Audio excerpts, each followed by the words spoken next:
Hello, everybody, and welcome to the FloTrack Podcast, Paris edition. I am Liv Ekpone, and it seems kind of weird right now. I'm literally in studio by myself. My team is on the ground right now, all over the place. Corey's coming back from the AAU Junior Olympic Games.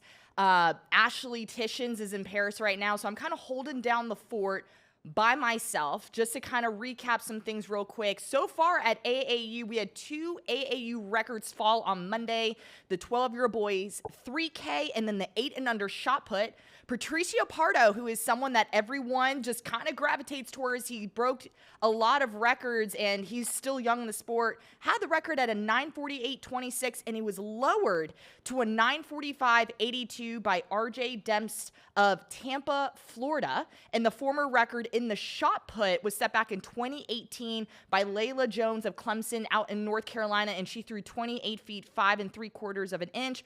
The new record holder now is Rylan Scales of Killeen, Texas, who threw 28 feet 6 1/4 inch. And I must say, I actually know her mom. Her mom is an Aggie and was a hurdler back in the day. And then there was also a new U.S. #1 in the long jump with a win legal performance of 25 feet 5 1/4 inch by Elijah Smith. So this event is live on FloTrack, and you can catch all the content on our social media, our website, and also YouTube. But of course, it wouldn't be a show by myself. So you guys, I'm happy to invite my co-host for today, Bianca Knight, who is joining me today. She was the previous NCAA indoor collegiate record holder in the 200 meters when she went 22:40 as a Texas Longhorn. She's a world record holder in the 4x1, Olympic and world champion in this event. She's also the assistant sprint coach at Queen's University of Charlotte. So today we're going to be talking everything track and field, especially because the Olympics are just a couple days away, and we're going to preview some events. So BK, as I call her, thank you so much for joining me today. No problem. Thank you for having me. It's always a pleasure to link up with you. I know. I just love BK. So if you hear me go back and forth between BK, that is what I called her, as she was my training partner. I know we have a very old photo. I don't even know if you remember when we took this, but BK and I were actually training partners. I had to do some digging on my social media. Here we had Miles Ukoma, who is to my right, to the left of your screen, Mike Rogers, Jasmine Cheney-Hyder, Natasha Hastings, Michael Tinsley, there's BK, and then Mookie Salam. So gosh, the memories. Do you remember those days? We were laid out training in the hot Texas heat. It was insane. Yeah, that's so crazy. This was Texas Relays prep. I remember that picture. Was that Texas Relays prep? Was it really? Yeah, because they ended up using our track. They came. Yes. That was probably our last regular practice, and then we started preparing for Texas Relays. But Okay. yeah, remember they trained at our track for relay camp. Yep, that's absolutely right. So great times, great memories. So BK, I want to kind of just talk about your general life in the sport. You've been involved in the sport for 20 years. As I mentioned, former collegiate indoor record holder. You've been running track. You're now as a coach. So how has just being an athlete just kind of taught you about yourself as you're developing and moving into another career path in your life right now?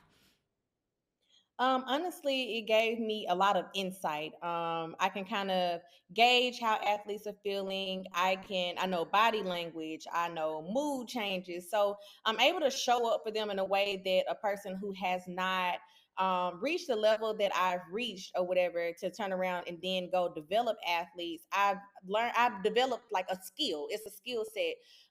And I'm able to bring something very unique to the coaching world and the coach's atmosphere. So, I learned also since being one of those outlier athletes, even as you have this picture with myself, Carmelita, and Allison, 3 completely different stories. One went professional out of high school, one went professional freshman year of college, and Carmelita, she was much older before she actually got into the professional world running. So everyone develops differently. I've had the experience of seeing that firsthand. So again, I bring a very unique spin to being able to be a coach and develop talent now, because I feel like I've just, between my actual experiences and just being around so many different athletes, like I just have a wealth of knowledge that I've acquired over the years that allows me to be able to give back in a major way. Okay, so BK, I know with your experience, you've been able to travel all over the world, okay? What would you say is your favorite venue and your favorite country to compete in, and why? Of course, Monaco. And I think if anybody says a different place, they're lying. But Monaco, obviously, is one of the most beautiful cities in the world. You get to see cars you've never seen before. It's so clean. It's so bright. Like, it's just one of those places that even if you have one place to be able to travel to, athlete or non-athlete, I would choose Monaco. It's just the atmosphere is great, and overseas in general, the crowd is always great. So I don't think that's ever an issue. But outside of that, they really love track over there, and they love fast things. That's why the Daytona, well, not the Daytona, but the Monaco road race for NASCAR is over there too. So they love fast things. So the track meet is always really good. Okay, I'm going to put you on the spot. Who is your favorite competitor to race against? That person that always, like, you're on the line, they're going to make you run fast. They could be from Team USA. They could be from international country. Who would you say was that person for you? Oh man. In high school, it was Ebony Collins. I'm not Okay. sure if a lot of people remember Ebony Collins, but oh my gosh, she was Sydney McLaughlin before Sydney McLaughlin. Like, Okay. she could go from the 55 all the way to the 400-meter hurdle. So she was definitely one of those athletes who's like, man, I know if I'm on the line with her, then I gotta go. She actually held the age. We raced each other. And she ended up breaking the age group record when we were 12 at the Junior Olympics. So yeah, she was a beast. And then collegially, I wasn't there long enough. I know, to because you have went pro real fast.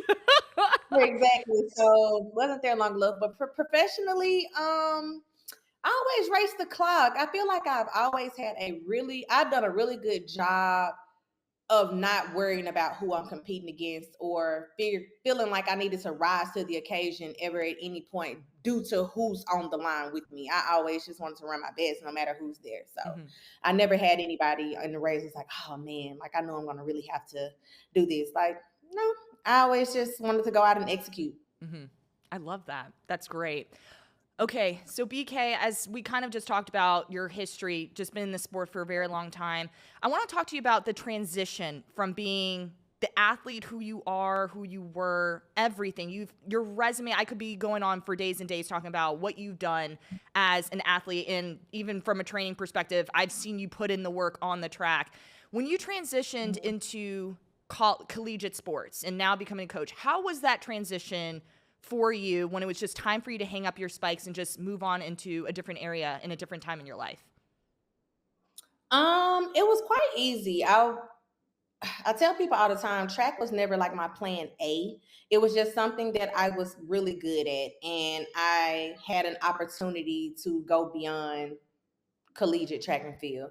Outside of that, I always wanted to, just be useful no matter what it was that I was doing. And through track and field, I found out that I like to coach and I like to develop. So it was an easy transition because I immediately started helping other athletes, and I got a foundation to give back to underserved track and field programs. So it really was a very easy transition because I basically still do what I've always done. I'm still in the sport of track and field. I still work with athletes, and I'm still engulfed in the sport. I just do not compete anymore.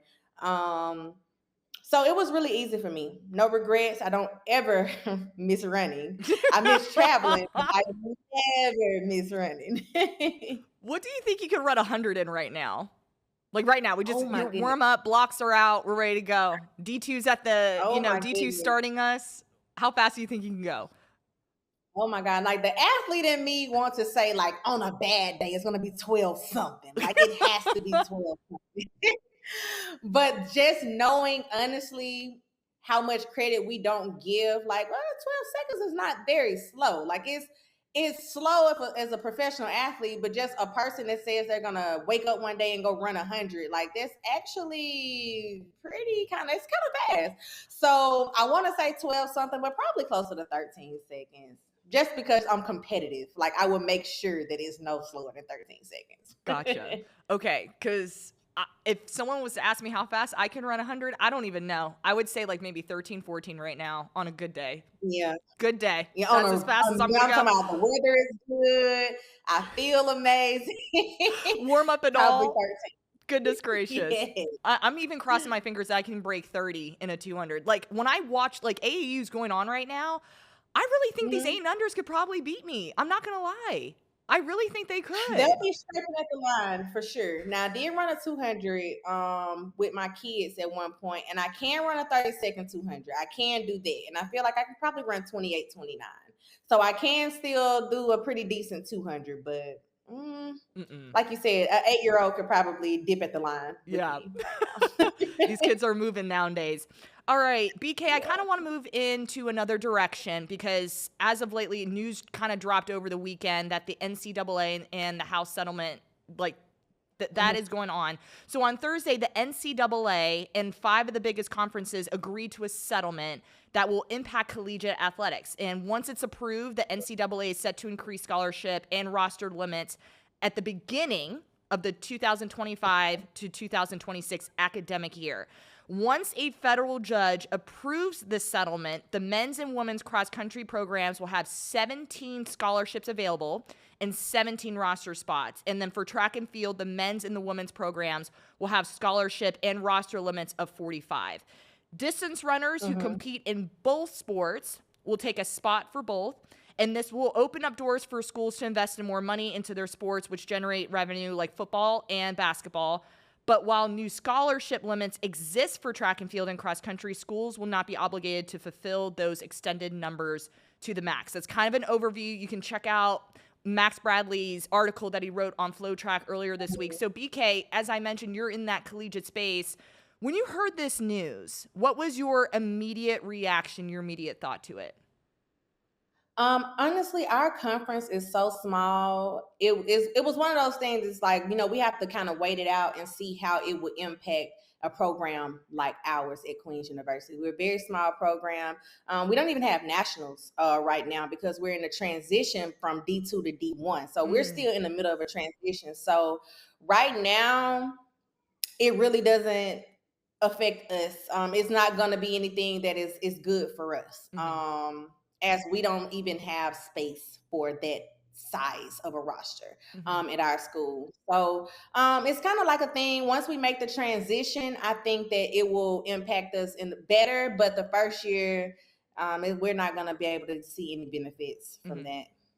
When you think of like bigger schools like Texas, Tennessee, schools in the SEC, Big 12, Pac-12, how do you think it's going to impact them, like moving into that academic year?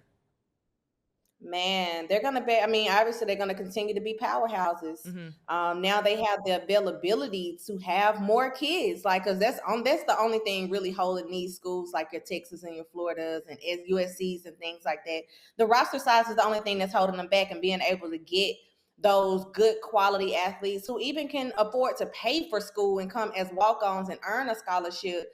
Because you will have that many scholarships, but they're going to break them up. They're not going to all be full. So you still want to be able to get those athletes who want to come to the school and walk on to the track team and allow you to not have to utilize all of those scholarships. But given that, I don't know how that's going to help, because traveling with track teams is tough. And if you're only traveling with 20 or 30 per gender right now, and you increase that to 45, I'm really curious as to how that will change the dynamics of how far you're traveling, how often you travel, whether it's going to be by bus or plane, because some people travel all the way to Texas relays, Florida relays, and things like Penn. I don't know, just from a financial standpoint, uniforms and shoes, and I don't know, it just seems like it's gonna balance itself out to the point where I don't think they're gonna try to utilize all 45. Yeah. Do you think NIL had something to do with this too? Like, for some athletes, they're getting paid with NIL money, and now here you have another opportunity for, I guess, the university or the college to distribute different scholarships. Like, do you think that played a role into this decision?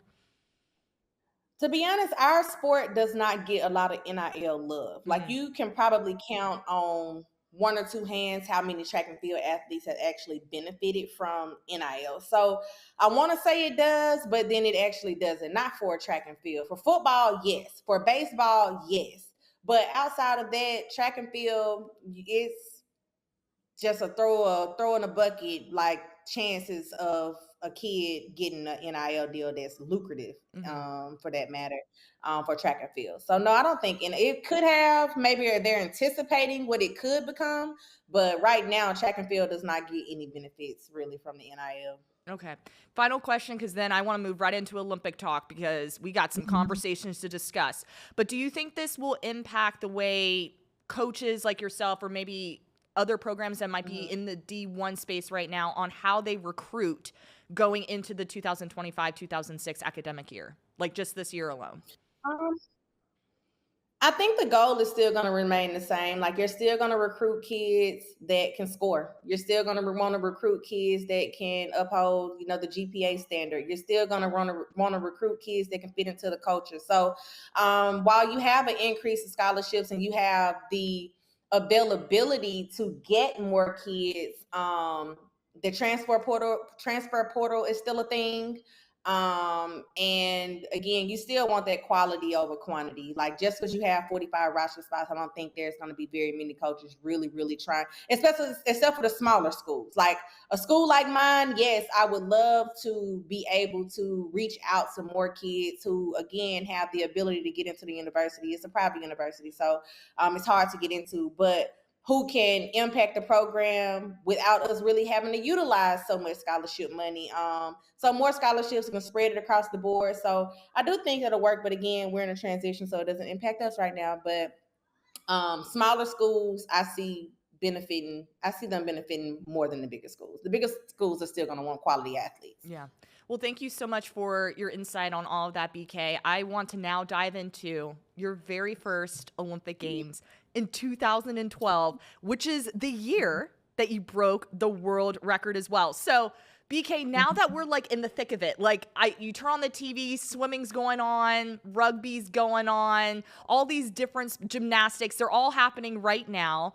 So how excited are you for the start of track and field that's just literally a couple days away? To be honest, Liv, I don't even know if I ever told any of y'all this, but I don't really watch the Olympics. I've never really watched the Olympics. Even being a part of it, yes, I'm not. I check out some of the sports. It's kind of like a highlight reel, and I check it out. If I don't catch it live, that's fine. I'm cool with a replay. I've never been the type to want to sit in front of the TV and watch sports. And the Olympics is long, so I kind of lock in. I like the sprints. I like the hurdles. I like the jumps. And I've kind of spanned all the way up to probably about the 5,000. So if those events, if they're coming on, I want to see them. But I've never really been a big sports watch. I don't watch the Super Bowl. I don't watch the NBA finals. BK, like, I'm just not big. You don't watch the Super Bowl? Oh, no, wow. Like, I'll catch it every now and then. But I don't know. I don't know what it is about sitting still, just looking at stuff. Like, maybe if I was there, it'd be different. But I am excited to see what we do. I think that this is going to be a really good Olympic Games, especially since, the COVID and all of those things like this. This is our real Olympic Games. So I'm looking forward to that. Paris is a beautiful city. So I'm pretty sure it's going to look nice in there. And it's just going to give, all of the feels. But outside of that, I'm just looking forward to see how our athletes go over there and perform, because I think this can be a historic year for them based on the roster. I know. I'm excited for him. We're going to dive into that.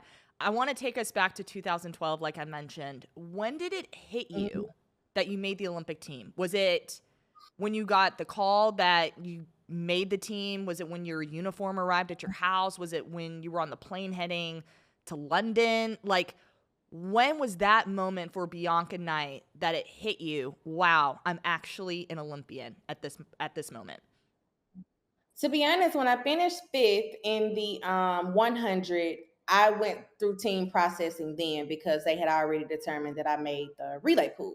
So I knew after the 100 that I was selected to be one of the pool of athletes. However, it was not solidified. So that's what people don't understand about the relay pool. Just because you're in the relay pool, that doesn't mean that you will actually get picked. It doesn't mean that you're actually going. It just means that we want you to go through team process in the event that we do choose you. Mm-hmm. So I went over to Monaco, which is where their first relay camp was, but I was not a part of the relay camp. I was there to run my open event in Monaco, and something English and English and Kimberlyn Duncan were doing a handoff together, and English tripped over Kimberlyn and hurt her hamstring. She couldn't run. So they were like, okay, well, who's here that we can replace her with? Because English was on the third leg. And they were like, well, Bianca's here running the 200. So maybe, we can just plug her in with the B team at the relay camp or whatever. And I was like, okay, cool. So I ran with the B team. The A team did not get to stick around. We won with the B team. And that's when they decided that they would like for me to go into London with them. Wow. What a story. Yeah, so I was not selected to go at all. It was really just like right place, right time. Someone got injured. I was next man up, and they decided to take me into relay camp with them the following week. So then we get into London, and now the question is still, who's going to be on the preliminary round, who's going to be on the final round. So it was so stressful that nothing was able to really sit in. So I don't know. Everything was like so last minute for me, in terms of me actually knowing that I was going into London, that I didn't get to really experience like, oh man, like I'm going to the Olympics. It was more or less like, okay, like I got the call, I'm here now. Okay, cool. Like, now we still got to figure it out. Like, I still don't know if I'm running. I still don't know if I am running, if I'm just running the first round. They took 8 of us. So it was very easy. I could have been watching. So it took a while for it to sit in, to be honest with you. It took a long time. So I didn't get to experience it. I got to have a good time. Opening ceremonies were nice. Meeting all of the other athletes was nice, but in terms of myself and realizing that, hey, you're at the Olympics, it didn't really get to sit in until we made the call of who was running the preliminary round and who was running the final round, so that I can actually know that I'm going to compete. But outside of that, yeah, it took a while. Wow. Okay, you mentioned athletes opening ceremony. I was able to find recently on your Instagram, you put a throwback photo, and I grabbed the first pic, but if you swipe through the carousel, there was a photo of you, which is what we see on the screen now, you with LeBron James, Russell Westbrook, Kevin Durant, like basketball stars across the field. Like, what was it like meeting them during the opening ceremony in London? It was crazy. Of course, everybody knows that the basketball team does not stay in the village with everyone else because they are by far the most popular athletes at the Olympics.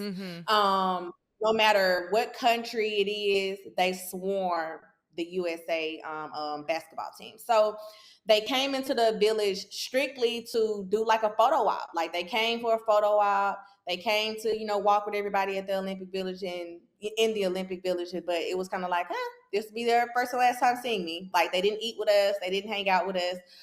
So I was very, very excited to kind of see some of my favorite players like Kobe and stuff like that, and just take a picture with people that, we really don't get to see. So it was amazing. Like I got to meet my favorites. So I said I was collecting infinity stones. Like now I have a picture with LeBron. I have a picture with Kobe. I have a picture with Westbrook. I have a picture with Chris Paul. I have a picture with Ty Westbrook. I have a picture with Michael Jordan. Wow. So I was like, I'm collecting my infinity stones.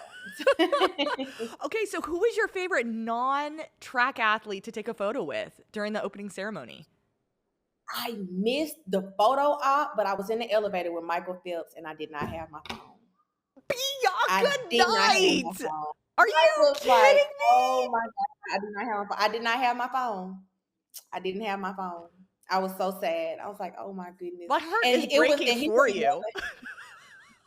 And I was just sitting here, just came from the training room because us swimming and gymnastics, all of our medical was in the same building. So he was coming up for medical and I was on the elevator and I was just looking like, oh my God, I cannot believe I don't have my phone. Michael Phelps. But I mean, he was cool. In the elevator. That is Yeah. wild. Okay, so what was your favorite like off track experience while you were in London? Did you get to like do anything? Because I We also feel like you're did.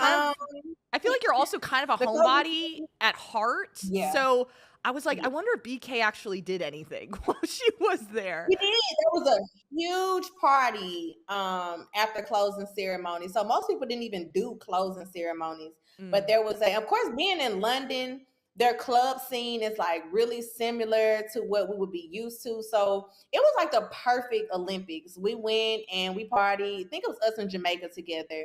And we had a really good time.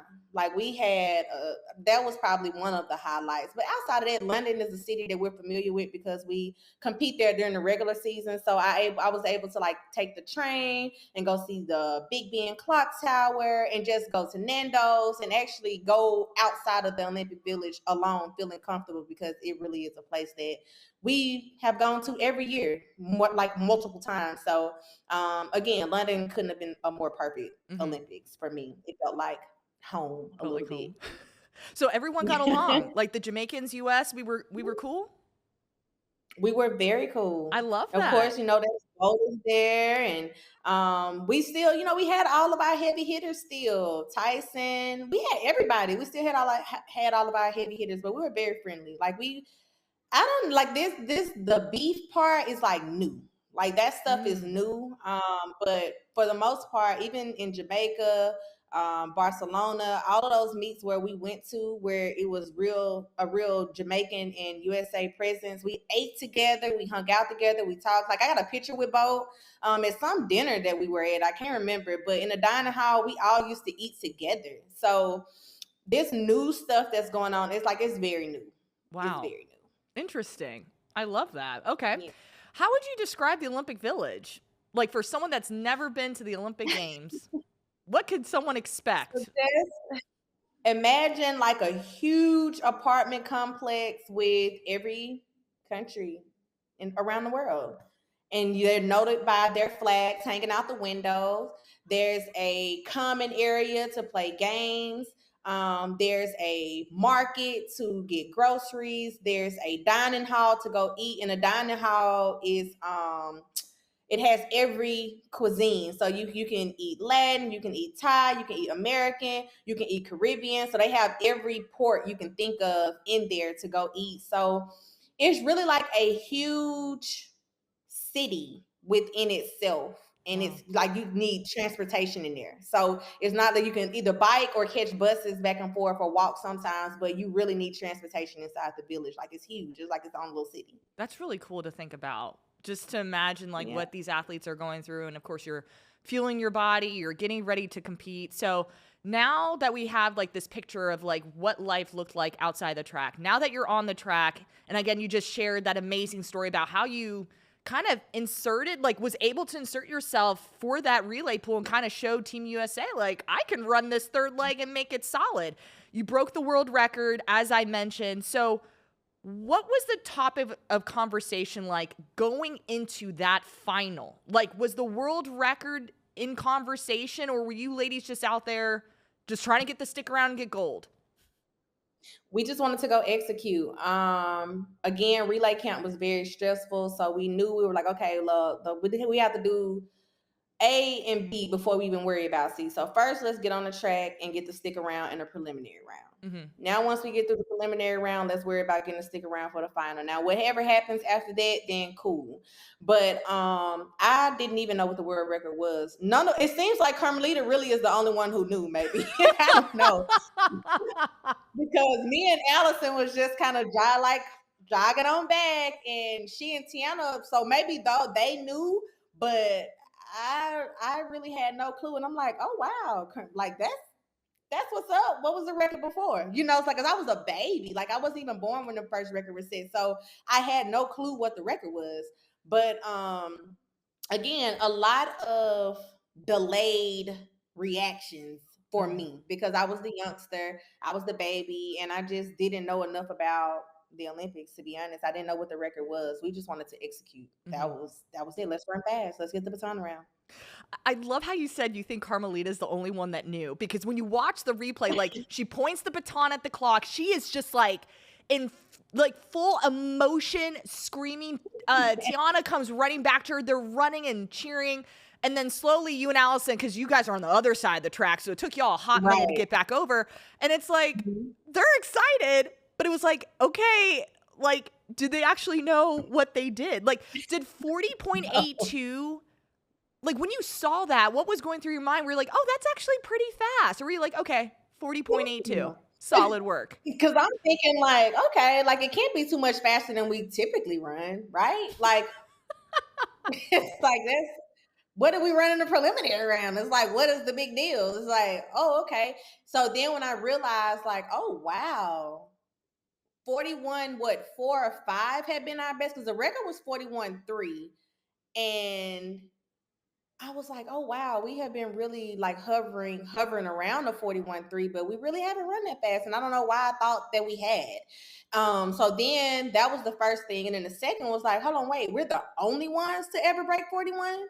I was like, oh, wow, that's crazy. Like, because you think about the speed that everybody has between us and Jamaica, and it's just like, so no one's done this before. It's just us. So, yeah, it was one of those situations. It's like, wow, we made so much history in one race and didn't get invited to the ESPYs. So I was really confused. Oh, that is very confusing. Very confused. But outside of that, like I said, a lot of delayed things, just for the simple fact that I was not a student of the sport, which I am now. But at that time I was just out running, having a good time. So I didn't know to be like, oh my God, we just did something amazing. We're the first, like forget the world record, like we're the first to break 41. So that didn't sit in until later. That's a great perspective. Like, you're the first to ever do it. Like, world record, cool, but like we are the first group of women to dip under 41 seconds, which is super amazing. We dipped well under it. So yes, I was like, oh wow. But yeah, that was pretty much it. Yeah. Do you remember the handoffs at all? Like, what was it like receiving the baton from Allison Felix and handing off to Carmelita Jeter? Like, two of the world's greatest athletes in our sport. To be honest, if everybody goes back and watch our handoffs, all three were different. Tiana's handoff to Allison looked different. Allison to me looked different. And me to Carmelita looked different. What we had, of course, everybody talks about the chemistry that we had. Yes, we did. But we knew our athletes. Like, so I always tell people, like, we knew our personnel well. We knew what we did well. And we knew how to do our own job. Like, we weren't out there trying to figure out, like, there's not a stick pass that works, meaning like, oh, we're going to go out and we're going to do it like this.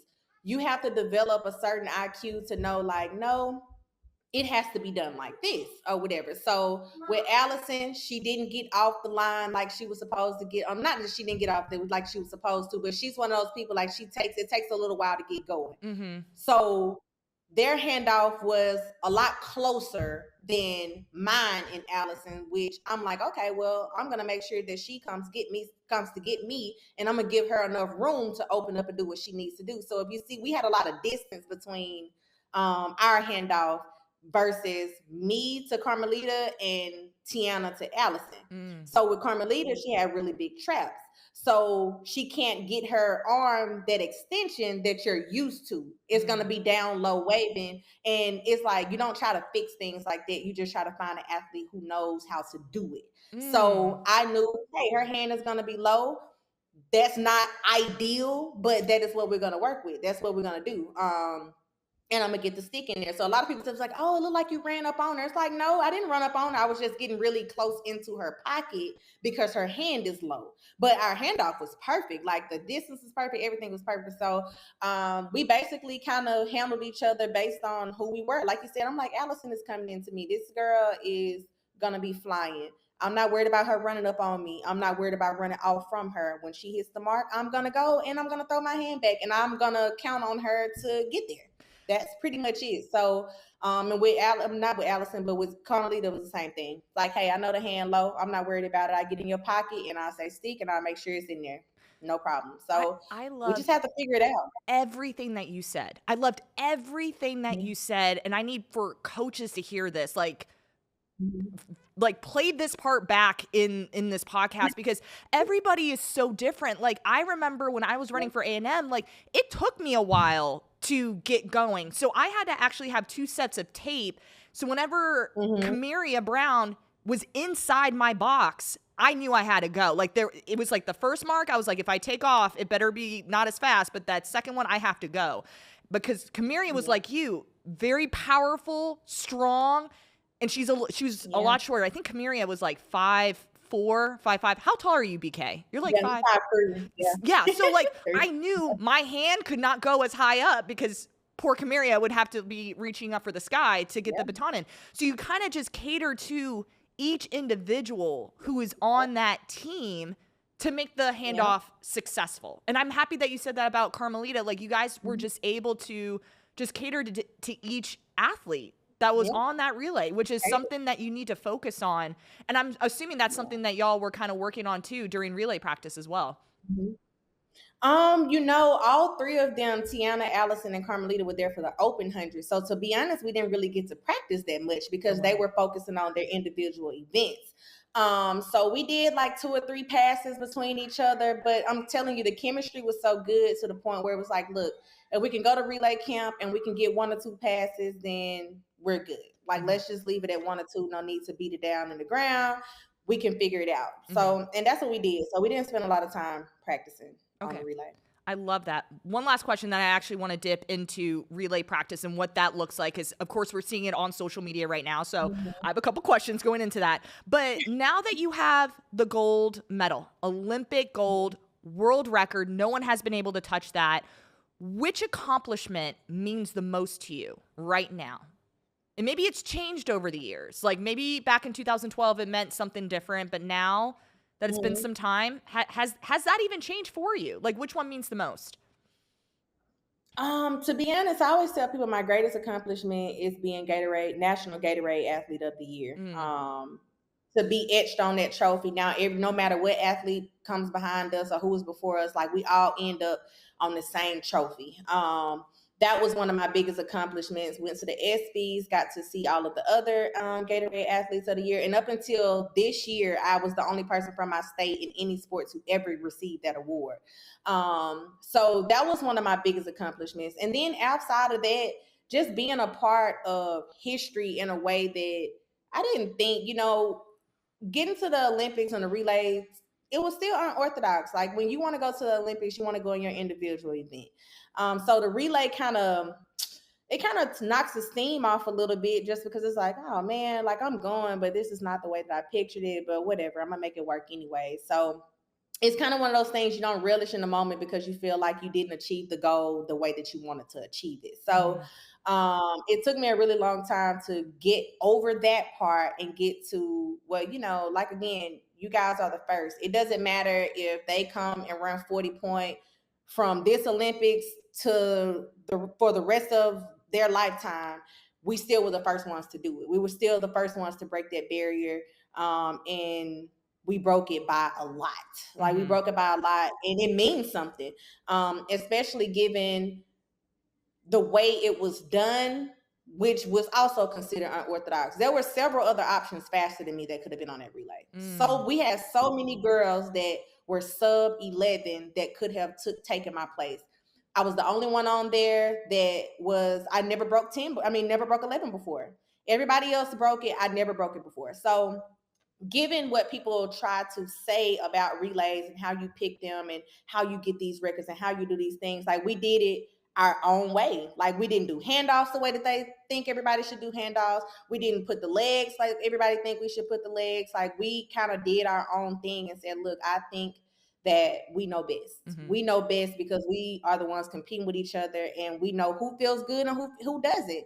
And we went with what felt good. And the girls picked me for that. So that's another thing that I've often overlooked, that I was actually picked and chosen by the other 3 ladies to be that final leg. So it really was something that was it was out of my hands, and I was just going with the flow. Like I said, I was not even in the relay pool to begin with. So it took a long time for me to understand the impact that I had and what we did. But to be able to say, like, that was my second record, actually, because I was a world junior record 2006. We set that relay world record also. So I've been on 2 amazing relays, and even though it's not the way that I've always wanted it, it just taught me how to pivot.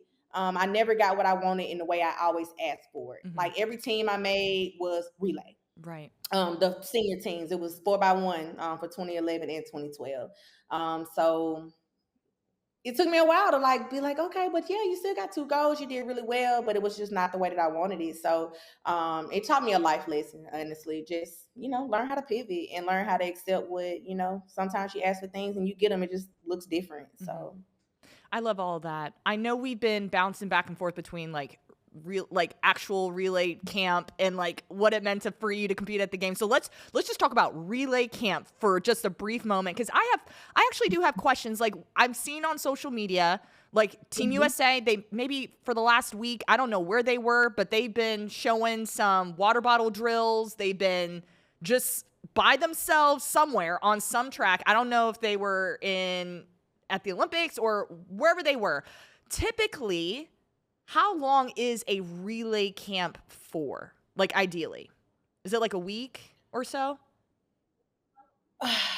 it's usually about a week. Okay. But well before, like, this, it usually doesn't happen this close to going into the village. It's usually right after USA's. You probably take a week or 2 and you do your regular meets, and then you find a meet that everyone is pretty much running in, or you make sure that everybody on the relay team, they end up there. Again, ours was for Monaco.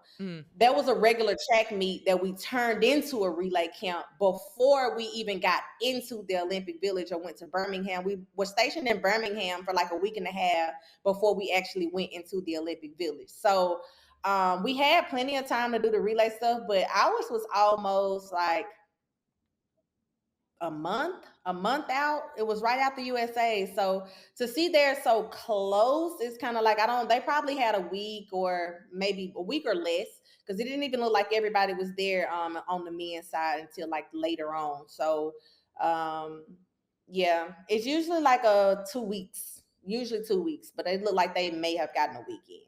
Okay. And of course, in your situation, like, you were in Monaco, something happened with English Gardner, you happened to be there, subbed BK in, and then everything was good and dandy.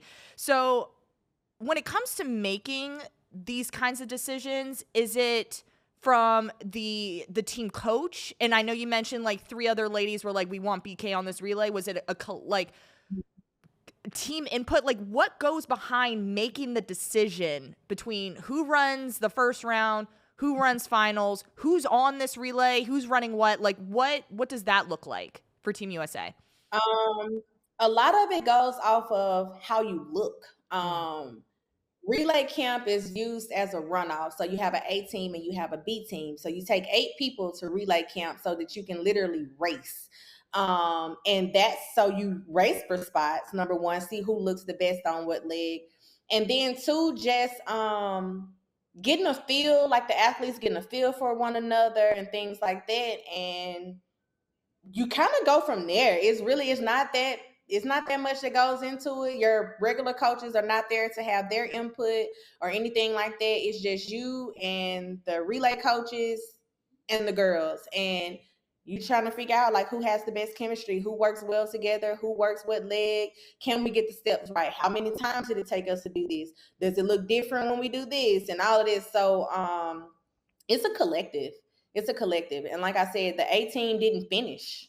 They didn't finish. So they were like, okay, we need to take some more people into London because this is not working. So that's kind of how that worked. They felt like we needed more options. We need to try everybody. So I have a question for you and just kind of your thought process behind this. Like, I think about Christian Miller. I don't know if you watched trials, but Christian Miller, high schooler from Florida, he said he was going to Georgia. He just announced that he's going pro. He at one point had the number 1 time in the world in the 100 meters and then finished 5th at trials, was not selected to go to the team. Do you think experience honestly just plays a role into who is actually on these relays? As I'm also thinking about Quincy Wilson, who's there right now, 16-year-old, and we'll talk about Quincy in a little bit, but do you think specifically in this 4x1 that people are looking for that experience in relays and in exchanges to be able to represent Team USA when it comes to these like world championships in the games as well, despite how fast you go? Exactly. Absolutely. Now, 993 for a high schooler is amazing. That's absolutely amazing. However, people have to put into perspective of the type of speed he's going to be on the track with in terms of someone bringing a stick into him and him bringing a stick into someone else. Off the fly, your professional guys are going to be running ridiculous times, 9.5, 9.6 off the fly, depending on what it looks like. And he's never even seen that kind of speed, let alone had that kind of speed running into him. That is one of the biggest issues on the men's side because they have no idea how to gauge the speed that they're working with. So it was not gonna work in 3 weeks. We can try to figure out how to fit a 9.9 high schooler into the mix. Like, it's just not enough time. Quincy Wilson is running a 400, and I haven't a 4x4, and I haven't checked to see, maybe they'll put him on a mixed 4x4 leg. Maybe he will be in an open 4x4, but the 400 stick speed is completely different than a 4x1 stick speed. So people saying that, oh, we don't get Quincy got to go and all of this stuff like that. It's not about that. It's, yes, we do want the experience. However, the men's number one issue is trying to figure out what to do with the speed that they have and where to put people, how to get the steps, how to do this. And if he wanted to be a scapegoat, then yeah. Like, if you wanted to ruin your career before it even started by them throwing you out there and then y'all botching the baton on your leg and now your whole career is tainted and messed up, then okay, great. But I think they made a good call by not bringing him and letting him develop. He's going to be pro now. He can go to World Relays. He can go to Texas Relays. He can go to Penn Relays, and he can actually get the opportunity to run with these guys and be prepared for World Championships. But to throw him out there at the Olympics, no. I don't think that's that would have been a good call to make for the 4x1. Okay. Well, thank you so much for that insight, because I know there was so much conversation around there, like, how are you not taking this kid, like, ran one of the fastest times in the world? But again, experience does play a huge factor. But now, like you mentioned, Texas Relays, Florida Relays, maybe Penn, if there's an opportunity to do so, to get that exposure and to show Team USA, like, hey, I know how to hand off a baton. I know how to receive it. So again, comes with experience, and he's so young. And I've told him that too. I'm like, you're still young in the sport. There's so much time left. So just embrace the moment. You know, the fact that you even made it to the finals of the Olympic team for Team USA, one of the hardest teams to make, it just speaks volumes. So one last question for you, BK, on this. I'm pretty sure you saw the video of the water bottle thing. Can you describe what is the point of it for us at home that are watching and we're like, okay, what is this back and forth with the wall and the water bottle? Okay, so the goal and the intent of it is just about making sure that you have a steady hand, and it's like the line, like your line of direction. So if you do it the way that you're supposed to do it, then when you hit the water bottle on the wall and you keep your hand steady, it should bounce right back into your hand, right in that thumb pocket, and you can come back and it should be like clockwork. Same as bouncing a basketball, having the right momentum with that so it doesn't bounce too high, or have one of those bounces where it like skips a bounce and things like that. So really trying to get the rhythm of timing. So it's a timing drill, it's a position drill, and it's just a coordination drill, honestly, fine motor skills type stuff. It's old school, very, very old school. Again, we didn't do it. We didn't do anything of the sort. We didn't do any drills, to be very honest with you. So I guess I do love the effort that we're seeing at them really, really trying to figure this thing out. But again, I think it's a good drill for beginners or people learning about the relay, but not for professional athletes, to be very honest with you. I don't think it serves very much of a purpose outside of something to do. Gotcha. It's too late now. When it's like, oh no, it's never too late. But it's like, if you're still trying to figure out how to have a steady hand, like, you're already behind the 8 ball. Like, these are professional athletes. And again, go back to Christian Miller, do you really want to be thrown into something where they're really trying to break back down all the way to the basics to figure out how to get this thing done? Like, they're not in a position to have someone inexperienced on a relay. So hopefully he doesn't take it to heart and he understands that, like, hey man, let's let them figure this thing out first before we can throw you in there. But I think the water bottle drill is cute. I would probably do it with my collegiate. I would probably do it with my collegiate athletes or something, but very beginner friendly. Very beginner friendly. I love how BK was like, it's cute. Like, it's great. I'm glad we're practicing steady hands. Love that. Yeah. BK, I know you and I could chat literally all day, but of course we got to talk about your predictions. Like, I am dying to know who you're thinking. Yeah, pull up that phone, because we're like, I don't want to know. Like, we have a doc going, and I was like, I don't want to know your picks. I want to just like hit them out with the fly. So we're going to go through a couple of them. We're going to go through the 100s, the 200s, of course, 4x1s, potentially 4x4s, and then the hurdles. And then I got to let BK go because we will be on here for a 2-hour show. So let's start with the women's 100 meters. Who do you have winning that event? And I know, before we go on, BK and I did talk about this before the show started. I was like, it helps to see how these athletes look going through the rounds, right? Let's just say everything kind of, and of course this is track and field, not everything's going to go as planned, but let's just say in a good possible world, everything works out the way it's supposed to go. BK, who do you have winning the women's 100 meters? I have Sha'Carri winning. Okay. We're on the same page there. Really, really good. Yes. I have Sha'Carri winning. Melissa looks really, really good. So between Melissa Jefferson and Julian Alfred, I have them two getting a medal also. One can get, those are my 3 medal picks. Okay. Sha'Carri, Melissa, and Julian. Those are my 3.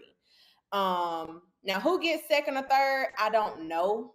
But I think that we can get 2 medals in the 100 with the women if they, again, we have to see how they look through the rounds and things like that, but they are training partners. They do feed off of each other. Melissa is looking better and better as the season goes on. Julian looks really good. What was that, London? I think they so. just ran it? Yeah. Amazing. Like, she looks good. She's also, when we move on to the 200, she's a medalist for the 200 pick for me as well. But yeah, so those are my 3 for the 100. I am right there with you. And I must say, I did, and I mentioned this on the show before, I did count out Melissa Jefferson at trials. It was not until I saw her race, I was like, oh, snap. Like, she actually looks great. And I feel like everything's in Sha'Carri's favor to win this gold. I love that you mentioned Julian Alfred. I'm a huge fan. I could see her sneaking in. I feel like if anybody, it's going to be Julian Alfred or Melissa Jefferson that takes down Sha'Carri. I want to vote for Shericka Jackson, but again, she pulled up in a Continental Tour race. So I know they're saying she cramped up, but you know how people talk. They're like, hey, we're not trying to get people to get worried. She caught a cramp. I'm hoping that's what it is. I've been also like creeping on her Instagram to see if she's dropped anything. I have not seen anything. So I'm like, okay, if Shericka Jackson is at 100%, I then have to enter her into the conversation somehow, but only top 3 get medals. But I'm honestly right there with you. I see Sha'Carri, and I think it's going to be a flip of a coin for Julian Alfred or Melissa Jefferson, just based off what I've seen so far. Okay, men's 100. I think this is going to get spicy. This is where it gets a little sticky. So, who do you have, BK? Based on what I'm seeing right now, I actually have Jamaica, Kishan. I actually have him winning. That's who I have too. I have him winning it with Noah second and Tobogo getting third. Those are my top 3. Oh, you have Tobogo in there? Yeah, he's just a fan favorite. I like Tobogo. Yeah. He definitely rises to the occasion. But you got Oblique. You have O'Malley? Ferdinand O'Malley. You have him. I have him coming in. Omalala. Yeah, Omalala. Yeah. I have him coming in second or third. I have Jamaica winning. Noah, I love you, man. I feel like Noah's going to get in there. I need Noah to have the start of his life in this final. Right. That's what's going to help. And I know he's striving for, he said he's going for, 3-4 medals right now, or 4 gold. Yeah. But the way that Thompson is looking in this 100, I think he's kind of that underrated because everyone's just been so focused on Noah Lyles, and he embraces that pressure, which I think works in his favor. But I have Thompson winning it just right now. Okay, we're kind of on the same page there. Same winners. Women's 200. Gabby. Okay. Julian. Okay. And Brittany Brown. Ooh. She's a gamer. It's a fine line, though, between feeling like an underdog. I feel like she should no longer feel like an underdog simply because she is a world championship medalist. But she still carries the mentality. Well, she still feels like people treat her like an underdog, even though she's a medalist. So I think that she's one of those rise to the occasion type people. She is not scared at championships. She's been in the outside lanes all summer, even though she hates it. Yeah. So she knows how to run out of those outside lanes. So I think that she wants to go get a medal, and I think that she can grab one. I'm right there with you with Gabby Thomas. I think after watching her, I think, like you said, London, the way how she closed, like, was getting down nitty gritty, was in third because Dina Asher-Smith, homie, got out. She was gone. 150, no one's touching Dina Asher-Smith, but the race is to 200. Julian, training partners with Dina. They probably are, she probably already knows, hey, Dina's going to get out. Julian knows how to close, but Gabby, if Julian has a better turn and slingshots off that curve, I can see Julian grabbing gold. I really can.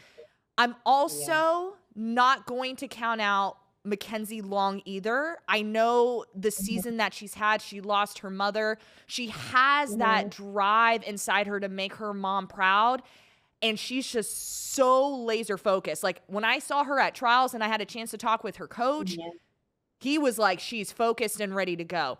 Depending on how she's feeling just after this very long season at Ole Miss, if she feels good, I'm going to have Mackenzie Long in that conversation. But I agree. Gabby Thomas, Julian Alfred, Brittany Brown, if she gets an outside lane, girl's gone. Like, I know she said put respect on my name, but hey, Brittany Brown, you know how to run the freaking curve in the outside lane.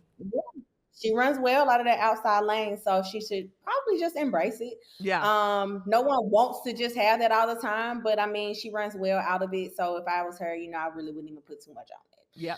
But I think it's going to take 21.5 to win it, and I don't see very many people outside of Gabby or Julian right now at this moment being able to dip down that low. Gosh, you think 21.5? You gotta think. I was thinking 21, like 6, 21. 7. Gabby, I think Gabby can run. Well, she has run 21.5, right? Yeah. Well, or 21.6. She's gone this year or as her personal best? Period. As my personal best. I think she's gone 21.5. Don't quote me though. Yes, and I think it's gonna take that to win it because I know she's gone 21.6. But I think 21.57, 58. The 200 looks really, really good right now. So because I know Sharika, what did she run? 21.4? Yes, number 2 all time. Yeah. So she went 21.4. So I think that you're gonna need one of those kind of races again for that gold medal. And Gabby right now, out of all of the people on the line, is the only one primed up to run that fast right now. I see. Julian, like again, in London, Gabby had to go get her. Yeah. And they both went and got Dina. So they're both closing well. They're both really strong. So I would love to see Mackenzie make it to the final. Usually with collegiate athletes, it's always getting them to the final is the hard part. Right. Because the season is so long. They got so many races under their belt. Just getting them to the final is the hard part. And then once they get there, you can kind of see what they're going to do. Yeah. Okay, so I just looked up Gabby Thomas's personal best, 21.60. So pretty much we're just need a little dip at the finish line where you hit that 21.5. All right. Men's 200. Is this an obvious answer? 200, I got Noah, Kenny, and Tobogo. Oh, that's who I have too. Literally in that order. Yep. I think Kenny's going to get second. Tobogo, a huge fan of him. I think he'll get third. So, okay, we're on the same page there. Women's 4x1, your event. Are we going to see a world record? Is your world record going to stand another year? I think it's safe. I think it's safe. You think it's safe? I do have USA winning. Okay. I think they can run well. I would love to see someone at least join the sub 41 crew, but you got to think in order for them to beat us, they have to dip well under. And what's their best? What, last year they went 41.03? I have no idea. Maybe. I'm like, to me that seems right. I have no idea what we ran last year.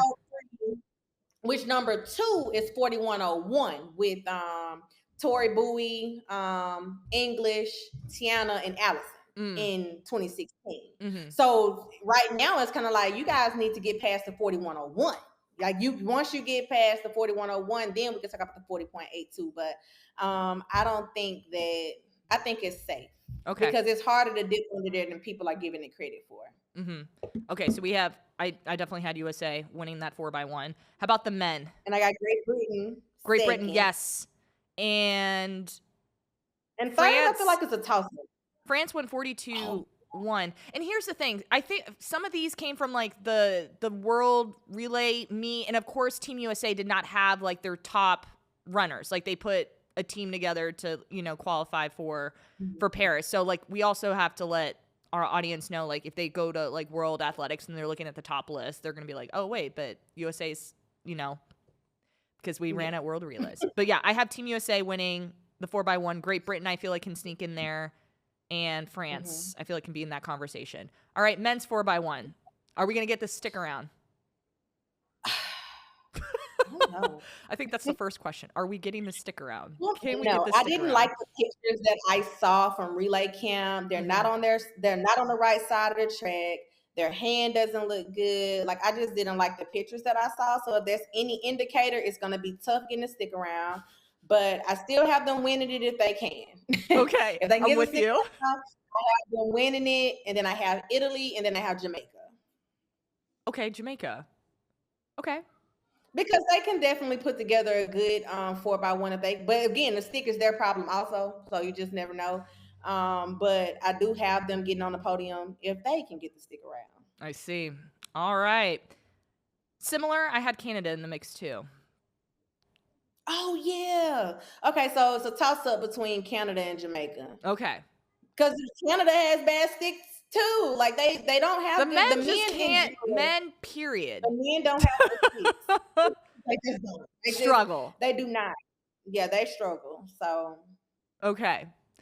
BK and I were talking about this off air. We're gonna move into the mixed 4x4. But World Athletics, anybody who makes the decisions behind which relays go out there, I am voting. Right. BK and I are voting for the shuttle hurdle relay. I would love to see that at the Olympic Games one day. World Championships. I would love it. Please replace the mixed relay. Please replace it. Because it's interesting. It is interesting. Relay, Yeah, the hurdle is America would probably, could you imagine? But also, how would you do that? Because men run 110s, women run the 100. So there would have to be. Well, you don't have to have it mixed. It wouldn't be a mixed shuttle hurdle. It'll be women against men. I see. Okay. See, my brain went to mixed because we were about to dive into. See, yeah, because I think there's at least 5 teams on each side that has 4 pretty good hurdlers. Yeah. So we wouldn't have 8 because a lot of countries just don't have good 100-meter or 110 meter hurdles. I understand that as USA, we're the deepest in that field, but we have at least 4 or 5 countries, men and women, that have 4 very solid relay athletes that we could put together a good shuttle hurdle relay. Yeah, with. So. I agree. I'm just voting. But everybody doesn't even have mixed relays. Like, we only have a few countries that participate in that. Some people don't even have depth for that because they just use their 4x4 people for the mixed hurdle relay. But like we up for the mixed 4x4. But us, we literally send people over there specifically for that because that's how deep our relay pool is. So I think it's the same thing. I think we can replace it. Okay, I agree. Anyway, just had to drop that because we were getting into relays now. Okay, mixed 4x4. Who's your champ? I will say USA or Netherlands Okay. for the women. Yeah. Because those two have been the standouts since we started. Mm-hmm. And for the men, probably USA will win it. Now, who anybody after that, I'm not sure. Well, actually, it's mixed. I don't know why I'm saying for the men because if they're running together, I keep forgetting that. So yeah, USA and Netherlands. Okay. I feel like it's going to be similar to what we saw at, was it Worlds last year? I think it's going to come down to Netherlands and the U.S. Femke Bol, Alexis Holmes, whoever they decide to anchor it. Got to be strong, hold the baton, and just execute, right? All right, women's 4x4. Women's 4x4. I actually do not have us winning that. I have Jamaica winning that. Jamaica? I have us because they have a very solid 400 group of ladies this year. Nikisha Price on that relay. Yes, she's 48.5 right now. I think they have another. I think they have just as many sub 50s as us. And they're fast. Like they're fast. So I think if they can put the order together, they'll give us a really good run for our money. So it'll come down to the wire. We can win it. We should win it. But Jamaica has a really good 4x4 this year. Very true. Women. Very true. How about the men's 4x4? I have us winning it. We don't really get a lot of competition with that for the men like we used to. So I have USA winning that. Okay. Glad we're on the same page there. All right. This is where I think it's going to get a little spicy. We were having this conversation off air. We're going to talk hurdles now. Women's 100-meter hurdle. Who do you see winning that? Very young crew. Man. Very young. Very young crew for us. Everyone's first time Olympians. And it's always tough for your first one. Like you got to think of a person like, let's think of a Grant Holloway. Flawless and amazing all the way until we get to Worlds or the Olympics where he got second at the Olympics, the past Olympic Games. But he was favored to win, but Jamaica ended up winning. So it's usually like those kind of situations where they look so good, like, because our ladies look so good. Yes. But then you have Camacho Quinn, you have one of the Kombucha sisters that they're just consistent, because sometimes consistency gets you there. And it's going to be tough. We're the deepest by far. I think we can sweep it if they go over there and run anything like they've been running. But you got the world record holder. She's going to be in the race. So it's not going to be easy. They're all so fast now. And too fast. Like, that's usually the issue with our girls. They're so fast that they crash hurdles. So when they get in a foot race with somebody else that runs 12.2, 12.3 and all those things like that, it's just going up the ante to making mistakes. Like, you're going to get in. That's the hurdle races. Whoever can make the least amount of mistakes, honestly. Right. So, but I think we can sweep it. I would love to see the second sweep. We did it we did it in 16? I think we can do it again. So. All right, who's leading the sweep? I would say if I had to pick somebody to lead the sweep, based on USA's, I would do it just like they got it. I think they would finish the exact same way. You think so? Alicia, Grace. Interesting.